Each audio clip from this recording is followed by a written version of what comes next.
மலேசிய ஊடக மன்றத்தின் சட்ட மசோதா நேற்று மக்களவையில் அங்கீகரிக்கப்பட்டது. இந்த வரலாற்று பூர்வ மசோதா தொடர்புத்துறை துணை அமைச்சர் தியோ நீசிங் அவர்களால் 3வது வாசிப்புக்கு பிறகு குரல் வாக்கெடுப்பு மூலம் நிறைவேற்றப்பட்டது.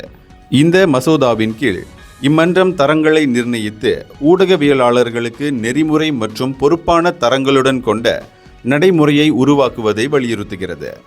இந்த மசோதா மீதான விவாதத்தில் மொத்தம் 19 நாடாளுமன்ற உறுப்பினர்கள் கலந்து கொண்டனர்.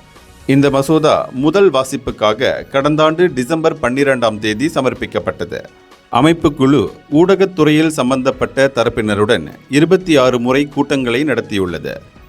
இதனிடையே மலேசிய ஊடக மன்ற மசோதா அரசாங்கத்திற்கும் ஊடகத்துறை பிரதிநிதிகளுக்கும் இடையிலான முயற்சிகள் மற்றும் ஒத்துழைப்பால் உருவானது என்று கூறிய தியோ, அமைப்புக்குழுவில் தற்போது ஊடகத்துறையைச் சேர்ந்த 40 பிரதிநிதிகள் இடம்பெற்றதாகவும் தெரிவித்தார்.